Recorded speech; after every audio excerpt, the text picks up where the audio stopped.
everyone, I'm Chelsea Burtis. I'm your instructor for Digital 3D Studio. I'll do a more formal introduction in the live stream, but I want to try to keep these recorded videos, these recorded lessons as short as possible, just with the understanding that you guys can pause at any time, like go back, re-go over info. So I'll try to be more succinct with all of my info. And if you guys have any questions on anything, you can reach out to me, you can email me, send me a Discord message. In class, during the live stream, I will go over this first one. I'll be going over the syllabus and then how this class will be working remotely. So if you can't attend and can only use this video and need more info besides what you read from me on Discord or the syllabus, feel free to message me. These videos will hopefully be posted before each class time, so those of you that just want to be prepared for the info, you can watch these to prepare yourself for the live stream, to have prepared questions. And then I will be posting, so I'll have a YouTube version of these, and then I'll also have a Blackboard version. So those of you that have spottier internet will be able to just download them when you do have the internets, and then you could just go back to them at any time. So with that, this video, it's just gonna be user interface, maybe touch on a few tools, and then the next one for the second class, I'll actually start modeling something and using more of the tools. But if you did not see the announcement, I think I sent an email and I posted on Discord. We are going to be using Blender. So previous semesters of this class used Maya. We're going to use Blender. It'll be more accessible to you guys. It's free software, so we don't have to get any student trial or anything. And from my experience, it's actually more intuitive to learn. Once you learn one of these, you basically will know how to use the other ones. It's just a matter of relearning what keys to hit to trigger certain tools and how to navigate around the screen. Blender is going to be, I feel the least overwhelming for you guys. Maya is, I think it's still currently the industry standard, but Blender is an equal to Maya now, if it hadn't been before.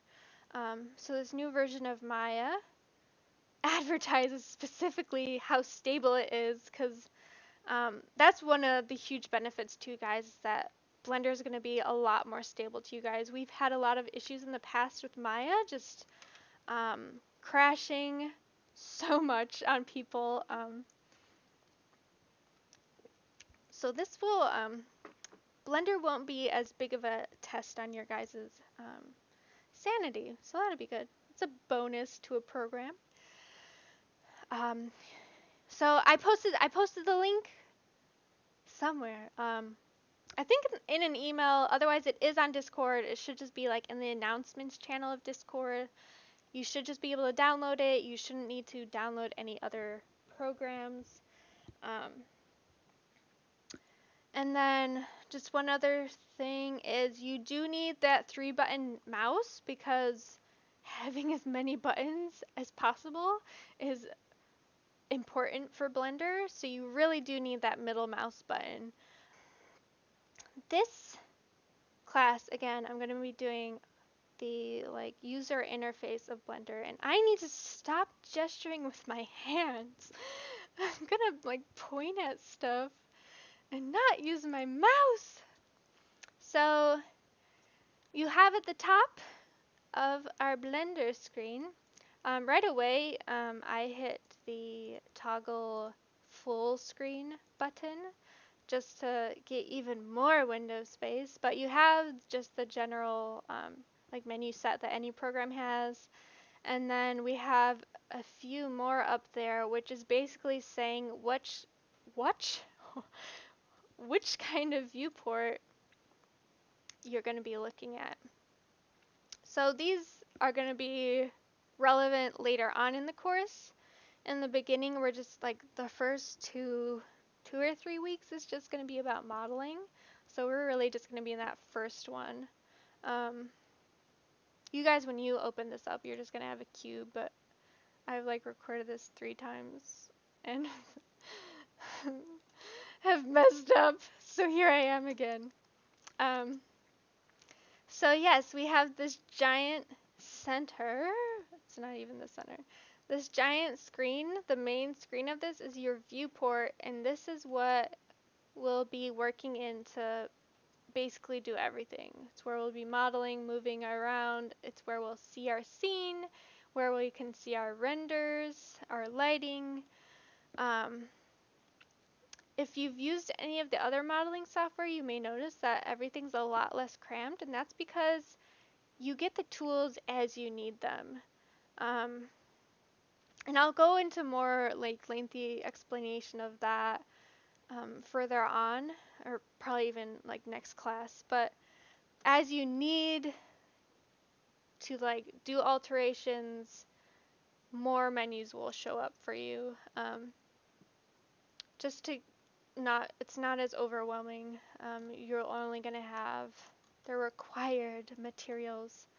So we have our viewport. We have our outliner in the top right. So this is listing everything that you have in your scene. So you guys probably have the camera, the light, and the cube. So this will list anything you've added. So you can see I added another cube, a cylinder, and a plane. And it's very important with your outliner to label stuff. So you can see my 2 cubes. When I make another one, it's just going to be 0.001, 0.002, etc.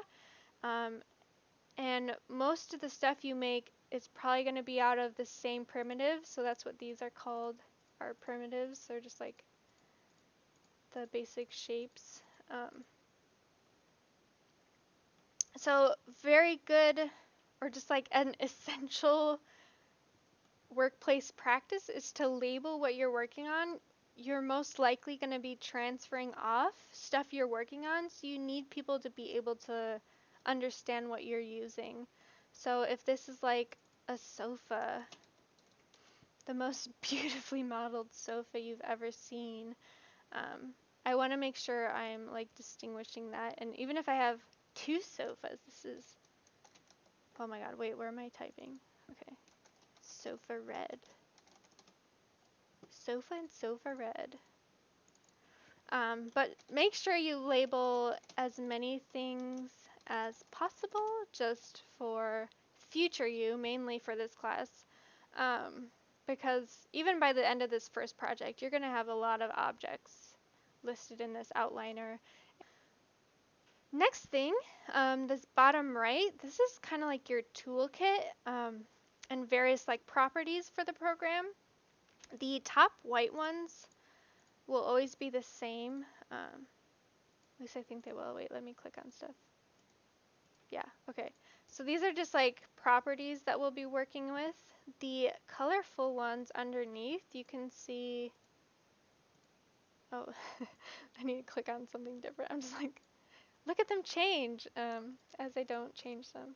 But depending on what kind of object you have selected, so you can see I have just one of the primitives. So one of the shapes selected, these are the options that show up. If I click the light, I have different options that show up. So the things you need are only going to show up when you need them. So bottom right, it's like attribute editor is properties. We'll be working with it more as we actually model stuff. Where haven't I gone on this screen? I guess this bottom part, this is for animation. We won't really be touching on that much. We might use the timeline, so that's like your timeline. We might be using that to do special effects. So that would be like if we had smoke or fire in our scene, we'll use it then. But I'm probably not going to go too deep into any animation. If you do want to do it, I really encourage you to look into that because it's pretty simple, but it could add a lot to your guys' scenes just to have um, like very minor like animations.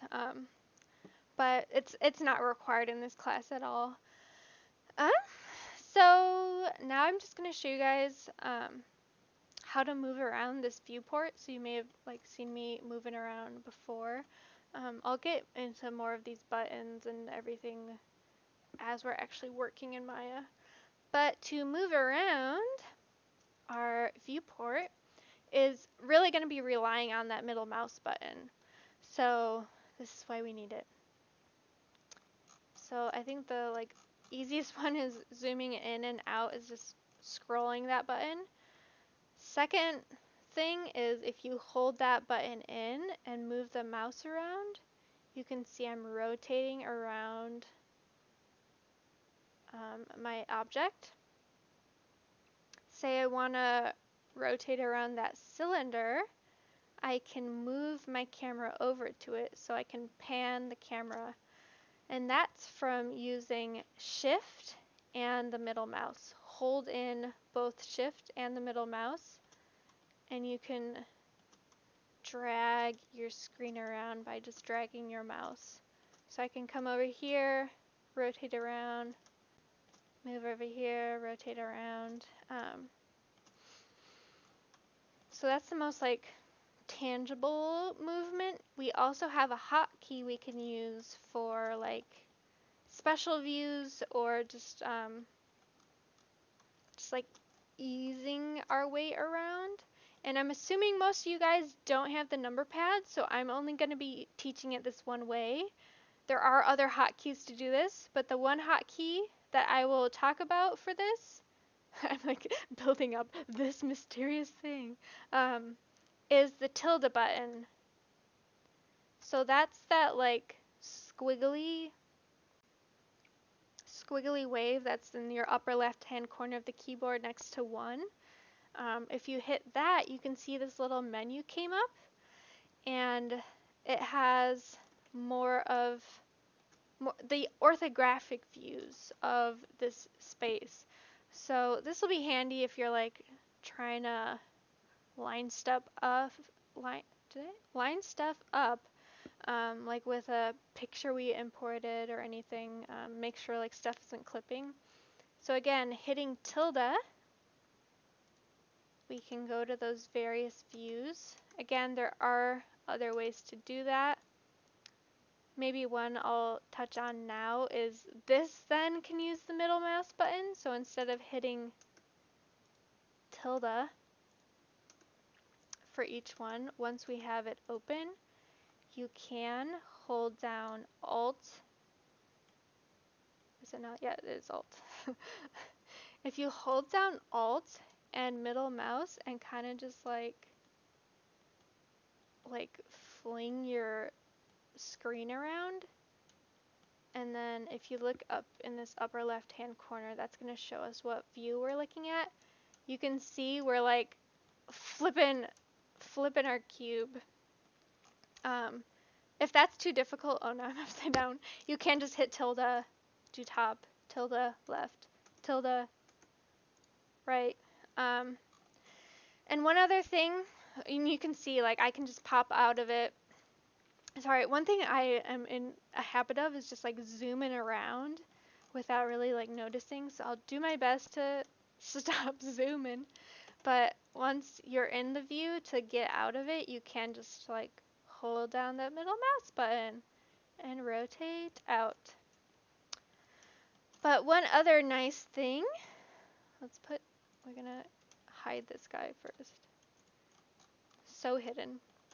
One other nice thing is like if you're working in here and you're like, where did my cylinder go? And you can't find him, or he's just like way too far away. If you click on him in your outliner and hit that tilde, you can see there's an option for view selected, and it's just gonna zoom you right over there. This is one of the big issues we had in Maya is sometimes we just get like lost in our viewport and we wouldn't know where our scene was. Um, so that view selected will be helpful. So you can be like, wait, save me sofa. So again, tilde, view selected, and that'll bring you to one of your objects. Is that everything I need to go over in this video? Oh, I guess one thing I'll just mention this really quick. We will be working mainly with polygon modeling. So like working with, you guys don't know, clarify it by using another technical term. We'll be working with these primitive shapes that are made up of polygons. So you can see I have these dots, which are the vertices. I have these lines, which are my edges. And then hopefully a four-sided square. We want to try to keep stuff as four-sided squares. I think that's not a square. Four-sided squares. So this is mainly what we'll be working with is a polygon mesh. Um, these are the tools that show up for it.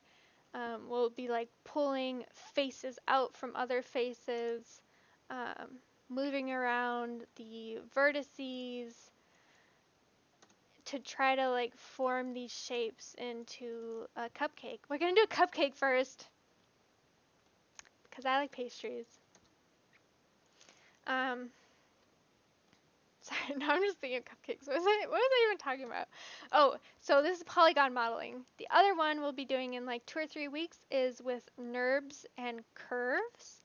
Um, so that'll be basically like drawing a squiggly line and then putting magic on it to make it into like a cup or something. So wait, I'm just gonna grab something. So say I'm like modeling this candlestick, I would, if I did this with polygons, I mean, any object you're doing, you can use any type of modeling method. There are just some that are going to be more efficient than others. So it's really like building your preferences and knowing like what's most efficient for what. But if I did this with polygons, I would like make a cylinder and have to like move everything into meet this shape.